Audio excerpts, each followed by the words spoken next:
Antes de que existiera el primer amanecer, antes del susurro del viento, antes de los mares, las estrellas o el latido de una criatura viva, solo había eternidad. No existían los reyes, ni los imperios, ni siquiera el tiempo mismo.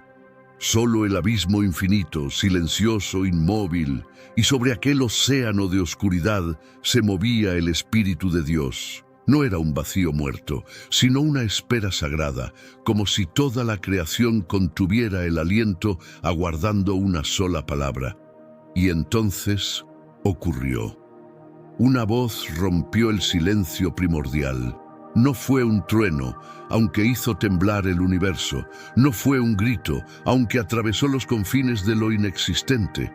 Fue una orden soberana, una palabra imposible de resistir: sea la luz. Y la luz nació. No surgió lentamente, estalló como gloria pura atravesando la nada. Tinieblas huyeron ante su presencia, el caos retrocedió, el tiempo comenzó a correr. Así inició la historia de todo. Día tras día, el Creador fue desplegando maravillas imposibles. Separó la luz de la oscuridad y llamó a una día y a la otra noche. Extendió los cielos como un velo azul sobre el mundo naciente. Reunió las aguas y levantó la tierra seca. Montañas surgieron del fondo marino. Valles se abrieron como cicatrices de fuego. Ríos empezaron a cantar. Y entonces habló otra vez. Y la tierra respondió. Brotaron árboles gigantes, campos dorados, flores desconocidas cubriendo el mundo como un manto vivo. 4. En el cuarto día colgó las estrellas como antorchas sobre la bóveda celeste. El sol fue puesto para gobernar el día y la luna para custodiar la noche. Miles de constelaciones giraron obedientes en rutas marcadas por su dedo. Después llenó los mares de criaturas poderosas. Leviatanes que surcaban profundidades oscuras, cardúmenes relucientes como plata líquida. Los cielos se llenaron de aves, y la tierra rugió con vida, leones, ciervos, águilas, bestias innumerables. Pero la creación aún esperaba su obra maestra. Entonces Dios descendió al polvo. Con manos eternas formó barro de la tierra y modeló una figura semejante a él, un cuerpo inmóvil, hasta que sopló en su nariz aliento de vida. Y el hombre abrió los ojos. Adán contempló por primera vez la luz del Edén. No despertó en un desierto, sino en un reino perfecto. Jardines infinitos, árboles cargados de frutos, ríos de cristal fluyendo desde una montaña sagrada. El Edén no era solo un lugar, era la intersección entre el cielo y la tierra. Allí caminaba Dios con el hombre. Allí no existía miedo, ni muerte, ni dolor, solo plenitud. Pero incluso en aquel paraíso, Adán estaba solo. Entonces Dios hizo caer sobre él un sueño profundo, tomó de su costado y formó a la mujer. Cuando Adán la vio, pronunció las primeras palabras de amor en la historia. Eva, la madre de los vivientes. Juntos gobernaban la creación.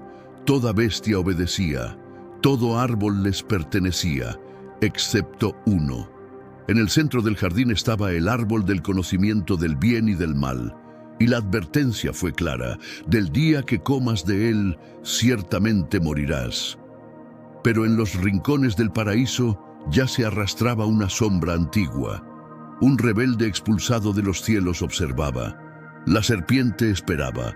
Y el Edén, sin saberlo, estaba al borde de una guerra espiritual que cambiaría para siempre el destino del hombre. Pero antes de la caída, hubo una paz tan gloriosa que los ángeles deseaban contemplarla. Adán caminaba con Dios al fresco del día. Aprendía secretos del universo, nombraba animales, exploraba maravillas que ningún mortal volvería a ver. Eva reía entre jardines donde el oro brotaba de los ríos. Nada faltaba, todo era abundancia. Sin embargo, en el corazón de la serpiente ardía la envidia, porque una criatura hecha de barro había recibido una gloria que incluso seres celestiales no poseían. Así comenzó la conspiración. Una mañana, Mientras la brisa agitaba hojas doradas, Eva escuchó una voz que parecía suave, pero escondía veneno. ¿Con que Dios les ha dicho? Así comenzó la primera mentira. La serpiente sembró duda donde solo había confianza, distorsionó la palabra divina, prometió poder, conocimiento, divinidad. No morirán, serán como Dios. Eva miró el fruto prohibido y vio belleza, deseo, ambición. Extendió la mano, comió. Luego Adán, en silencio fatal, tomó también. En ese instante el universo se estremeció.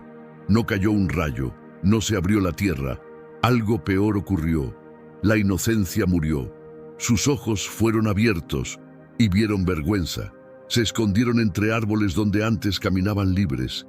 Y cuando escucharon la voz de Dios acercarse, tuvieron miedo. Miedo, una emoción desconocida hasta ese momento. Adán, ¿dónde estás? No era una pregunta por ignorancia, sino por dolor. El Creador buscaba a sus hijos perdidos. Pero el juicio llegó. La serpiente fue maldita, la tierra fue herida. El sudor, el dolor, la muerte entraron en el mundo. Y Adán y Eva fueron expulsados del Edén, mientras querubines con espadas de fuego guardaban el camino al árbol de la vida. Afuera los esperaba un mundo salvaje, espinas, frío, sangre. Pero incluso en el juicio hubo promesa. Dios habló de una descendencia futura, un hijo que aplastaría la cabeza de la serpiente, una profecía escondida en el amanecer del pecado. Y así, entre lágrimas y esperanza, comenzó la historia humana. Los años pasaron. Nacieron Caín y Abel. Dos hermanos, dos caminos. Uno ofreció con fe, otro con orgullo. Y en un campo silencioso ocurrió el primer asesinato. La sangre de Abel clamó desde la tierra. Caín fue marcado y errante. El pecado crecía como incendio. Generaciones se corrompieron. Gigantes caminaban entre hombres. Violencia llenó la tierra. Todo pensamiento era continuamente malo. Y Dios, viendo la maldad, anunció un juicio que haría temblar cielos y océanos. Pero entre millones de rebeldes había un hombre justo, uno que caminaba con Dios. Su nombre era Noé. Mientras el mundo se burlaba, una orden imposible descendió sobre él: construir un arca gigantesca lejos del mar. Martillo tras martillo, año tras año, Noé predicó mientras levantaba aquella monstruosa embarcación. Los hombres reían, lo llamaban loco, pero en el horizonte se acumulaban nubes negras que ningún mortal había visto jamás. Y el juicio se acercaba como un ejército invisible. Mientras los animales comenzaban a aparecer por parejas guiados por un misterio divino, los cielos guardaban silencio.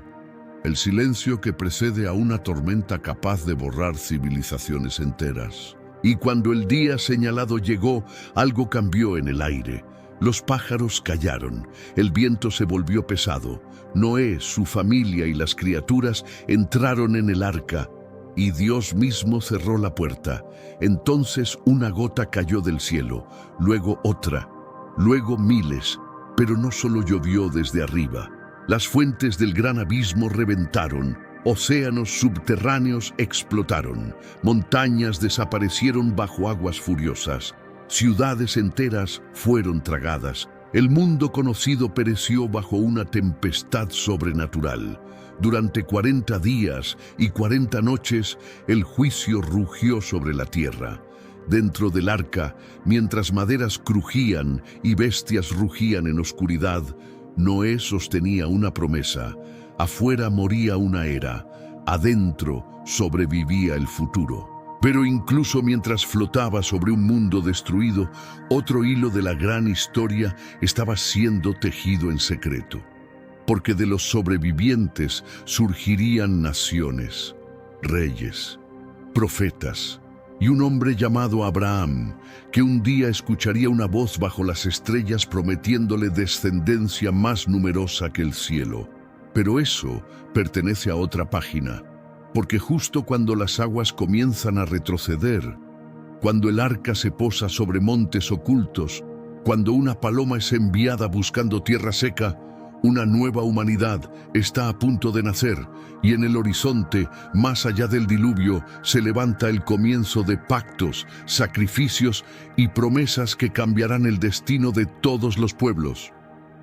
Las arenas del desierto tragaron las huellas de la caravana y José, encadenado entre mercaderes, contempló por última vez el horizonte de Canaán desaparecer como un recuerdo herido. Ya no era el hijo amado cubierto con túnica de colores. Era un esclavo rumbo a un imperio extraño, vendido por aquellos en quienes más confiaba. Pero el cielo guardaba silencio no porque hubiera abandonado a José, sino porque estaba escribiendo algo más grande de lo que él podía comprender. Egipto se alzó ante sus ojos como una visión imposible. Templos gigantescos bañados en oro, obeliscos que parecían desafiar a los dioses, estatuas colosales vigilando las puertas del faraón. Allí fue comprado por Potifar, capitán de la Guardia Real. En esa casa comenzó una paradoja que acompañaría a José toda su vida. Aunque humillado, prosperaba. Aunque esclavo, Dios estaba con él. Todo lo que tocaba florecía. Campos daban cosechas abundantes, cuentas se multiplicaban, siervos obedecían. Potifar vio que una mano invisible favorecía a aquel hebreo y le confió toda su casa. Parecía que la oscuridad retrocedía, hasta que surgió otra prueba. La esposa de Potifar fijó ojos de deseo sobre José y lo tentó con insistencia. Pero el joven rechazó el pecado. Herida en su orgullo, la mujer convirtió pasión en acusación. Una mentira bastó. José fue arrojado a prisión. Otra vez traicionado, otra vez descendiendo al abismo, y en las mazmorras húmedas de Egipto, rodeado de cadenas y sombras, habría parecido que sus sueños habían muerto para siempre. Pero incluso en la cárcel, el favor de Dios lo seguía. Allí conoció a dos siervos del faraón, el copero y el panadero, ambos atormentados por sueños inquietantes. José interpretó sus visiones. Uno sería restaurado, el otro ejecutado. Y así ocurrió. Antes de partir, José rogó al copero que lo recordara ante Faraón, pero fue olvidado. 2 años enteros más de silencio, 2 años donde la promesa parecía enterrada, hasta que una noche el palacio mismo fue invadido por misterio.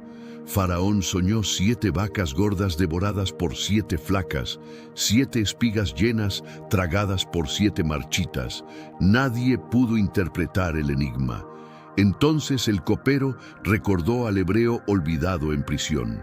José fue sacado de la celda, afeitado, vestido y llevado ante el hombre más poderoso del mundo. Y allí, en una sala donde dioses de piedra observaban desde columnas inmensas, un prisionero habló con autoridad celestial. Vendrían 7 años de abundancia, seguidos por 7 años de hambre devastadora. El sueño no era advertencia solamente, era llamado a actuar. Faraón quedó sobrecogido, y lo imposible ocurrió. Del calabozo al poder en un día. José fue puesto como gobernador de Egipto, segundo solo después del faraón. Comenzaron años de prosperidad.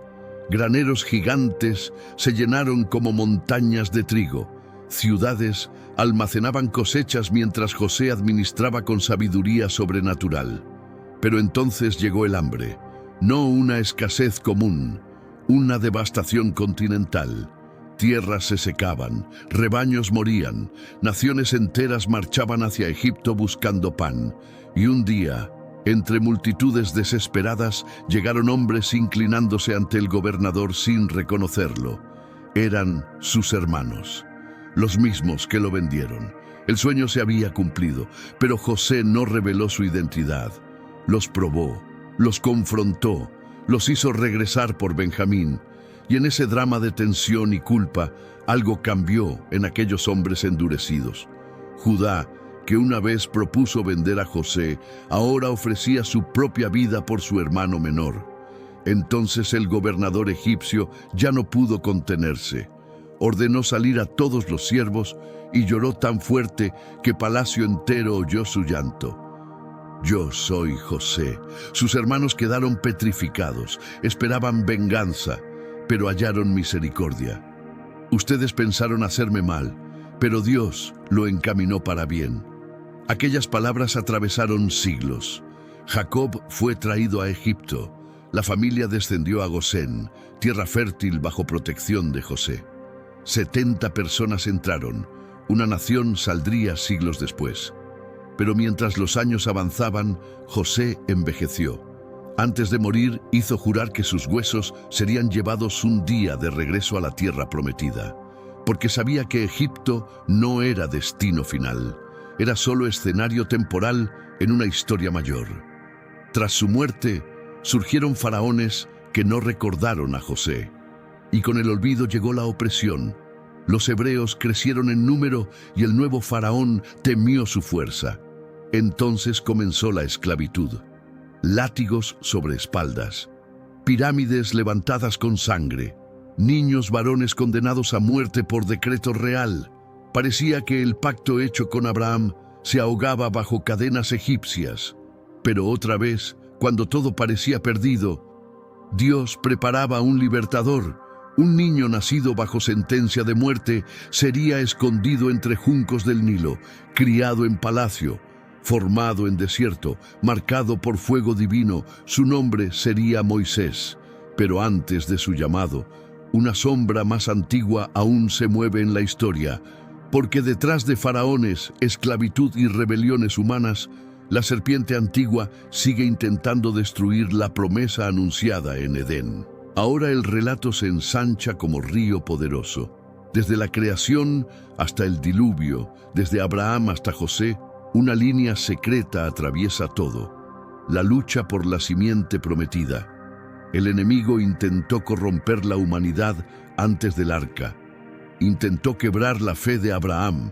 Intentó matar el futuro vendiendo a José. Y ahora intenta aplastar a Israel bajo esclavitud. Pero cada ataque solo prepara una victoria mayor. Mientras los hornos de ladrillo arden en Egipto, y madres hebreas esconden a sus hijos para salvarlos del decreto del faraón, algo sobrenatural se aproxima. En un monte remoto, un día arderá una zarza sin consumirse. Un anciano pastor oirá la voz que habló en el principio, y plagas caerán sobre Egipto como nunca el mundo ha visto. Ríos se volverán sangre, tinieblas cubrirán imperios, el mar se abrirá.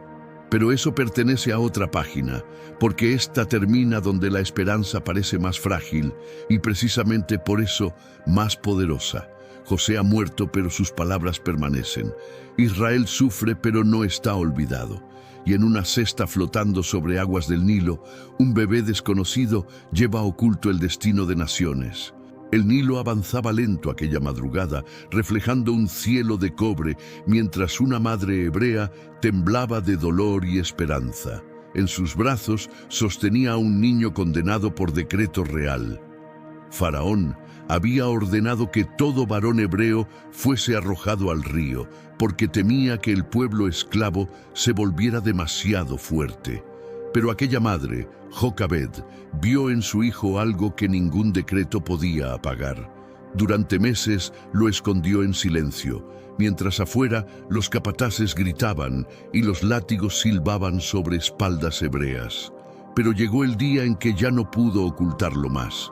Entonces tejió una pequeña cesta, la cubrió con brea para que resistiera las aguas y depositó allí al niño. No fue abandono, fue un acto de fe. La corriente comenzó a llevarlo entre juncos y sombras. Su hermana Miriam observaba desde lejos. Y entonces ocurrió uno de esos giros que solo parecen posibles cuando Dios escribe la historia. La hija del faraón descendió a bañarse al río. Oyó el llanto del niño y su corazón fue conmovido. El hijo destinado a morir fue adoptado por la casa del opresor. Fue llamado Moisés, sacado de las aguas. Creció entre columnas de mármol. Aprendió sabiduría egipcia, artes de guerra, secretos de sacerdotes. Tenía sangre hebrea, pero educación de príncipe. Sin embargo, dentro de él ardía una identidad que Palacio no podía borrar. Un día vio a un egipcio golpeando brutalmente a un hebreo. La ira estalló. Moisés mató al opresor y ocultó el cuerpo en arena, pero el acto fue descubierto. El príncipe se volvió fugitivo. Huyó al desierto de Madián, donde las dunas parecen no terminar jamás y el silencio puede quebrar un alma.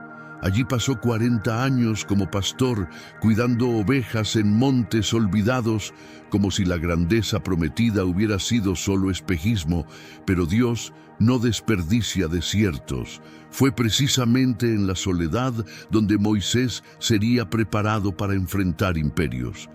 Una mañana condujo su rebaño hasta Horeb, monte de Dios. Allí vio algo imposible, una zarza envuelta en fuego que ardía sin consumirse. Se acercó y escuchó la misma voz del Génesis. Moisés, quita el calzado de tus pies. Tierra santa, fuego vivo, presencia. Dios había oído el clamor de Israel, había visto su opresión y ahora enviaba libertador.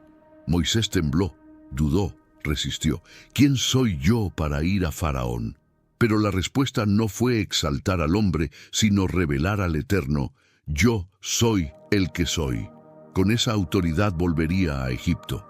Cuando Moisés regresó, acompañado por Aarón, no volvió como príncipe derrotado, sino como mensajero del cielo.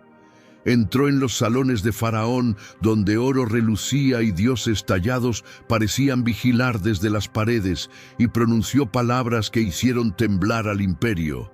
«Deja ir a mi pueblo». Faraón respondió con burla. ¿Quién era ese Dios para desafiar a Egipto? Entonces comenzó la guerra de juicios. El Nilo, fuente sagrada del imperio, se volvió sangre. Peces murieron, aguas apestaron, sacerdotes quedaron impotentes. Vinieron ranas cubriendo palacios, piojos brotando del polvo, enjambres de moscas oscureciendo ciudades. Pestilencia cayó sobre ganados, úlceras consumieron cuerpos, granizo mezclado con fuego destrozó campos. Langostas devoraron lo que quedaba, tinieblas sobrenaturales cubrieron Egipto durante 3 días, una oscuridad tan densa que parecía tocarse. Cada plaga era un golpe contra los dioses falsos del imperio. Pero Faraón endurecía su corazón. Entonces llegó la última sentencia, la noche de la Pascua.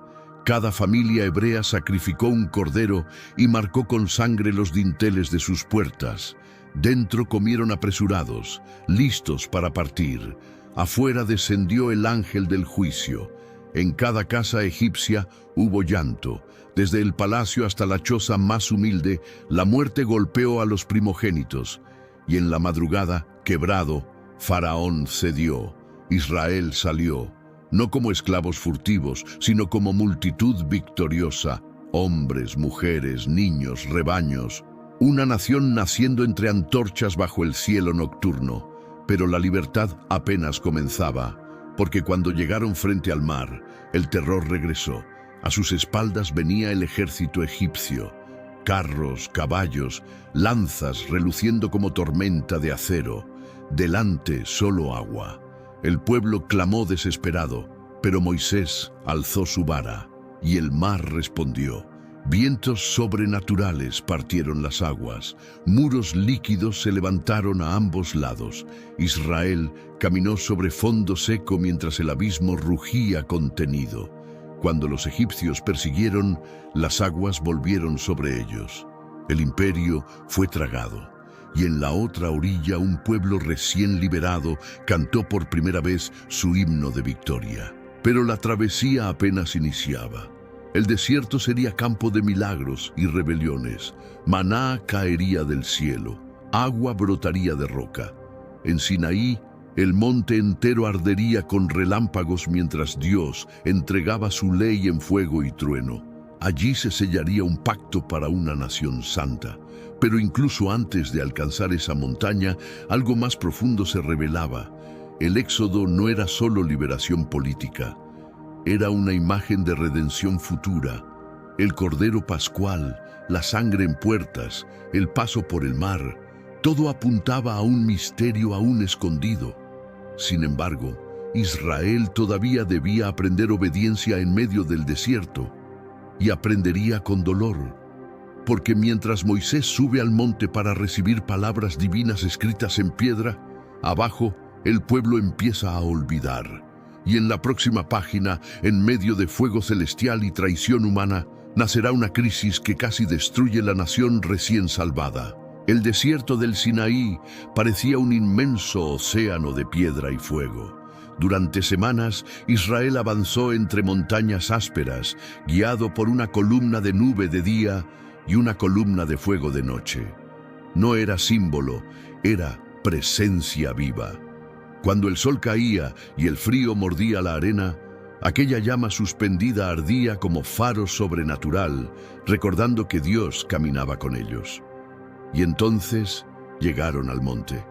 Sinaí se elevaba oscuro y gigantesco, como si aguardara desde la fundación del mundo aquel encuentro. Moisés subió entre niebla y relámpagos, mientras abajo el pueblo temblaba. De pronto, el monte entero comenzó a estremecerse. Truenos retumbaron. Un sonido como trompeta celestial crecía cada vez más fuerte. Fuego descendió sobre la cima. Humo subió como horno. La tierra vibró bajo los pies de millones. Ninguna nación había visto algo semejante. Allí, el Dios invisible habló audiblemente. Su voz era como muchas aguas y como espada. Yo soy el Señor tu Dios. Así fueron dadas las palabras del pacto. Mandamientos no como cadenas, sino como camino de vida. Pero el pueblo, aterrado, pidió que Moisés hablara por ellos. Y Moisés volvió a subir, entrando en nube espesa donde la gloria moraba. 40 días permaneció allí. 40 días recibiendo diseños del tabernáculo, instrucciones para sacerdotes, misterios de adoración. Mientras tanto, abajo, el corazón humano revelaba su fragilidad. La espera se volvió ansiedad. El silencio se volvió sospecha. No sabemos qué ha sido de Moisés, murmuraron. Y presionaron a Aarón. Exigieron dioses visibles, fundieron oro arrancado de los mismos tesoros que Egipto les había entregado y moldearon un becerro. Entonces gritaron: «Este es tu Dios, Israel».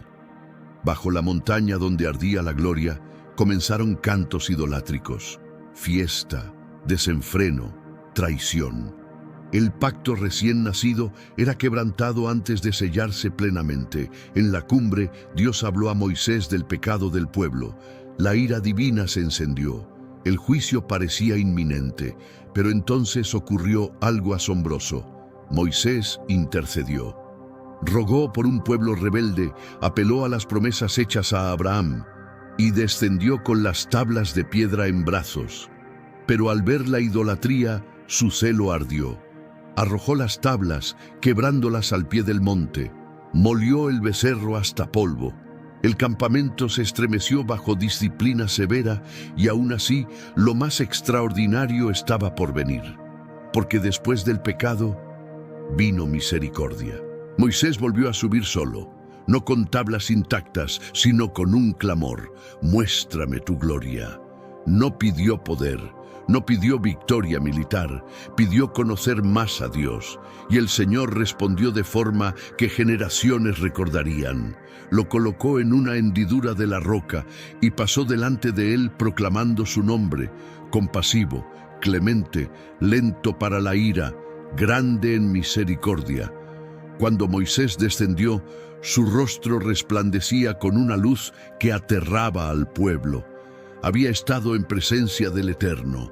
Entonces comenzó la construcción del tabernáculo. Artesanos llenos del Espíritu labraron oro, madera y telas escarlata. Cada detalle tenía significado celestial. El arca del pacto, el candelabro, el altar, el lugar santísimo oculto tras el velo. No era simple santuario portátil, era una miniatura del encuentro entre cielo y tierra. Cuando todo estuvo terminado, la nube descendió sobre el tabernáculo y la gloria llenó el lugar de tal manera que ni Moisés podía entrar. Dios habitaba en medio de su pueblo, pero aún con presencia visible, Israel luchaba con incredulidad. Cuando fueron enviados espías a la tierra prometida, 10 regresaron llenos de miedo. Gigantes, murallas, imposibilidades. Solo Josué y Caleb hablaron fe, pero el pueblo eligió temor. Y por esa rebelión vagaron 40 años en desierto. Una generación entera cayó en arena. Aún así, milagros no cesaron. Sus sandalias no se desgastaron. El maná siguió cayendo. En guerras contra Amalek, cuando Moisés alzaba manos, Israel vencía. Cuando las bajaba, retrocedían. Así aprendieron que la victoria dependía no solo de espada, sino de intercesión.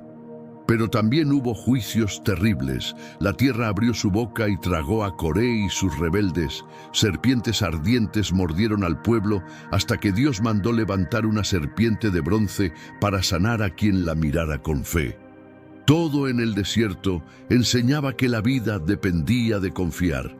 Y mientras los años consumían aquella generación, un nuevo pueblo se preparaba para cruzar el Jordán. Pero incluso Moisés, el gran libertador, no entraría en la tierra. Desde Nebo contempló Canaán a distancia. Vio montes, ríos y promesas cumplidas desde lejos. Luego murió y nadie supo su tumba. Pero su obra no terminó, porque Josué tomaría la espada. Jericó caería, jueces surgirían, reyes vendrían. David derrotaría gigantes. Salomón levantaría templo. Profetas clamarían entre apostasía y exilio. Todo brotaría de estas páginas primeras. Pero en este momento de la historia, mientras Israel acampa frente al Jordán y Moisés ha partido, una nueva era comienza. Una generación nacida en desierto está a punto de entrar donde sus padres temieron avanzar. Del otro lado esperan murallas imposibles. También esperan gigantes. Pero algo más espera: la continuidad de una promesa iniciada en Edén. Y en la próxima página, la tierra prometida será conquistada en una guerra donde trompetas derriban fortalezas y el destino de una nación se decide. El Jordán rugía crecido por las lluvias cuando Israel acampó frente a sus aguas, contemplando por fin la tierra prometida después de 40 años de desierto. Del otro lado se extendían colinas fértiles, viñedos, ciudades amuralladas y enemigos que parecían invencibles.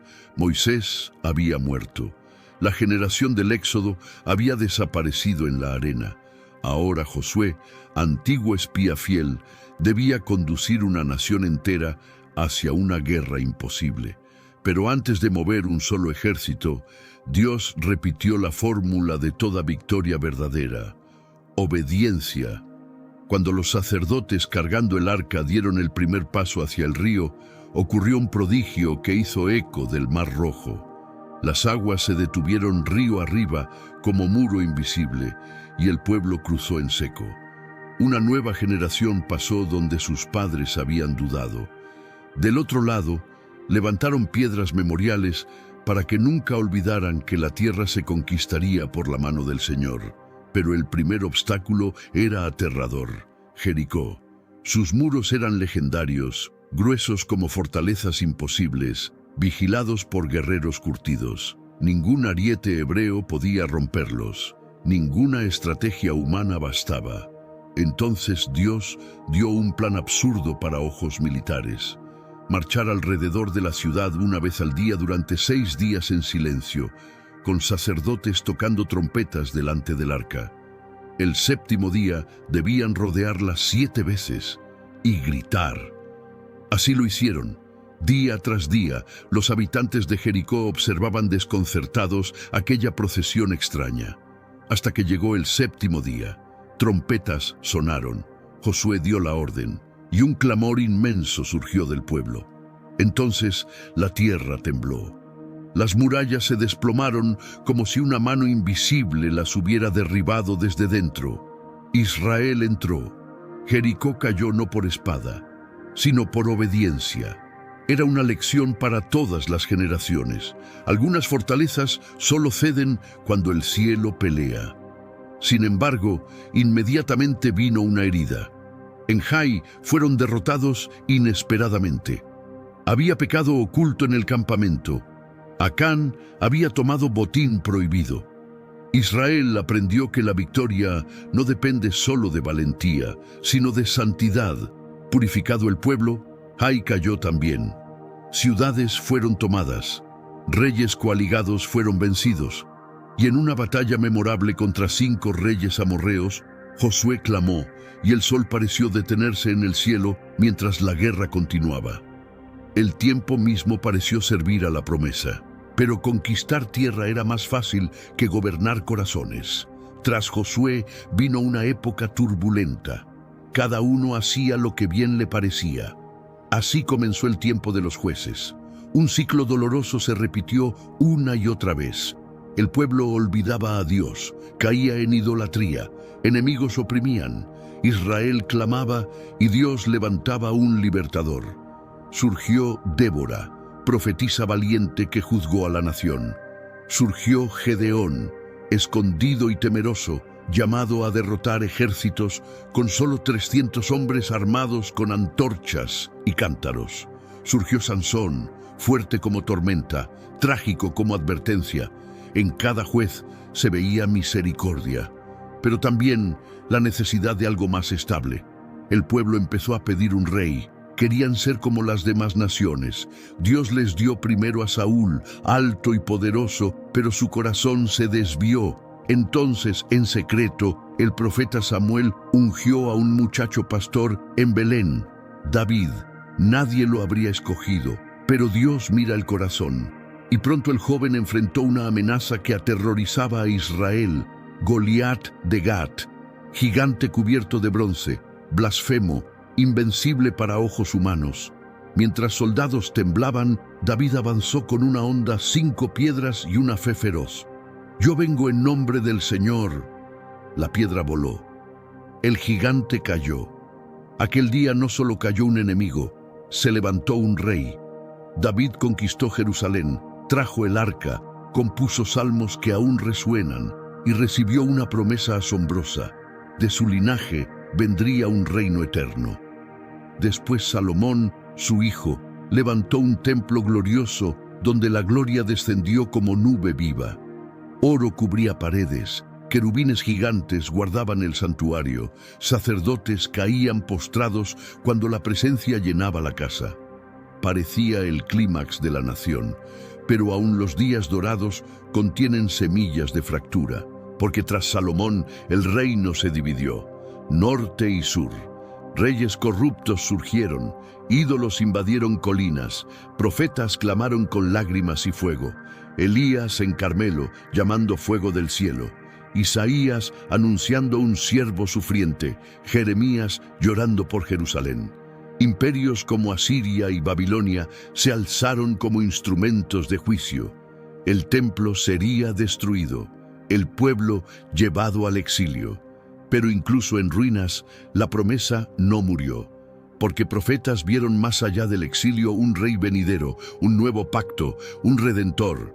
Todo apuntaba hacia adelante, pero antes de esa esperanza final, la historia debe pasar por caída y cautiverio. En la próxima página, los imperios se levantarán, Jerusalén arderá, y en tierras extranjeras, jóvenes como Daniel demostrarán que ni los leones ni los hornos pueden apagar a quienes confían en Dios. La gloria de los días de David parecía ya un eco lejano cuando las advertencias de los profetas comenzaron a cumplirse. Jerusalén, ciudad escogida, se había llenado de idolatría, injusticia y soberbia. Reyes levantaban altares extraños en colinas sagradas. Sacerdotes corrompían el culto. El pueblo confiaba en muros, no en Dios. Pero Jeremías lloraba en las calles, anunciando lo inevitable. Si no había arrepentimiento, vendría una tormenta desde el norte. Y vino. Babilonia surgió como bestia imperial. Sus ejércitos arrasaron naciones como incendio arrastra bosques secos. Nabucodonosor cercó Jerusalén, hambre dentro de la ciudad, espadas fuera de ella. Y finalmente las murallas cedieron. El templo fue saqueado. sus tesoros llevados lejos. Las llamas consumieron la casa donde una vez descendió la gloria. Parecía que la historia sagrada se había roto. El pueblo fue encadenado y marchó al exilio llorando junto a ríos extraños. ¿Cómo cantaremos los cánticos de Sión en tierra ajena? Pero incluso en cautiverio Dios seguía escribiendo. Entre los jóvenes llevados a Babilonia había uno llamado Daniel, junto con Ananías, Misael y Azarías. Arrancados de su tierra, reeducados para servir al imperio, recibieron nombres paganos, pero no entregaron su identidad. Cuando se les ordenó contaminarse con alimentos del rey, rehusaron. Y Dios les dio favor y sabiduría superior a todos los sabios de Babilonia. Entonces vino la primera gran prueba. Nabucodonosor soñó una estatua gigantesca hecha de oro, plata, bronce, hierro y barro, y exigió que sus sabios no solo interpretaran el sueño, sino lo revelaran. Imposible para hombres, pero Daniel oró, y de noche el misterio le fue mostrado. Interpretó imperios futuros y una piedra no cortada por mano humana que destruiría todos los reinos y establecería dominio eterno. El rey quedó postrado. Pero el orgullo imperial nunca duerme mucho. Tiempo después levantó una estatua de oro y ordenó que todos la adoraran. Quien no se inclinara sería arrojado a horno ardiente. Y allí los 3 jóvenes hebreos respondieron con palabras que atraviesan siglos. Nuestro Dios puede librarnos, y si no, no serviremos a tus dioses. Fueron lanzados al fuego, pero dentro de las llamas apareció un cuarto hombre, misterioso, resplandeciente, como hijo de los dioses. El horno no los consumió. Salieron sin olor a humo. El imperio contempló que el fuego obedece al Creador. Pasaron años, imperios cambiaron, Babilonia cayó ante medos y persas, pero Daniel permaneció anciano ya, aún fiel entre palacios. Su integridad provocó envidia. Conspiraron contra él usando su mayor fuerza, su devoción. Un decreto prohibió orar a otro que no fuera al rey. Daniel, sabiendo el edicto, abrió sus ventanas hacia Jerusalén y oró como siempre. Fue arrestado, arrojado al foso de los leones. La noche cayó sobre el imperio mientras bestias hambrientas rugían en oscuridad. Pero el rey Darío no pudo dormir. Al amanecer corrió al foso clamando con voz temblorosa. Y desde abajo respondió Daniel: mi Dios envió su ángel. Los leones no tocaron al profeta. Otra vez, el mundo vio que quienes confían en el Altísimo pueden dormir donde otros morirían de terror. Pero no solo Daniel vio visiones. También contempló bestias monstruosas, cuernos arrogantes, reinos que vendrían y un hijo del hombre recibiendo dominio eterno. Mientras tanto, otros profetas en exilio, Ezequiel junto a ríos extranjeros, Zacarías con visiones nocturnas, anunciaban restauración futura. Y un día, como había sido profetizado, un rey persa llamado Ciro permitió el regreso. Un remanente volvió a Jerusalén. Hallaron ruinas, piedras ennegrecidas, puertas caídas, pero comenzaron a reconstruir. Bajo Zorobabel levantaron un segundo templo. Bajo Esdras restauraron la ley. Bajo Nehemías reedificaron murallas con espada en una mano y herramienta en la otra. Parecía esperanza renovada, pero el esplendor de Salomón no regresó plenamente. Y tras los profetas vino silencio. Siglos sin nueva voz profética. 400 años donde imperios se sucedieron: Persia, Grecia, Roma. Muchos pensaron que las promesas dormían para siempre. Pero el silencio no era abandono, era preparación. Porque todas las líneas convergían. La simiente prometida en Edén, el Cordero de Abraham, el Éxodo, el trono de David, las visiones de Daniel, todo apuntaba hacia un nacimiento humilde que rompería la historia en dos. Pero antes de llegar allí, el mundo debía sentir la oscuridad de esperar. Y así termina esta página, con un pueblo bajo dominio romano anhelando redención, mientras en una aldea pequeña llamada Belén, nadie imagina que el cumplimiento de Génesis está a punto de entrar en la historia. En la próxima página, la promesa antigua tomará carne y el verdadero rey aparecerá. 400 años de silencio pueden parecer eternidad para los hombres. Imperios habían pasado como tormentas sobre Israel, Persia con sus decretos, Grecia con su cultura y sus conquistas, Roma con sus legiones de hierro. El templo seguía en pie, pero muchos sentían que la gloria se había retirado. Los profetas habían callado. Las promesas parecían suspendidas como estrellas ocultas tras nubes. Pero mientras el mundo creía vivir bajo rutina de imperios, el reloj de Dios avanzaba hacia una hora señalada desde antes de la creación. En una aldea sin grandeza, Nazaret, una joven llamada María recibió una visita imposible. No llegó rey ni sacerdote. Llegó un mensajero del cielo. Gabriel apareció con palabras que hicieron temblar generaciones futuras.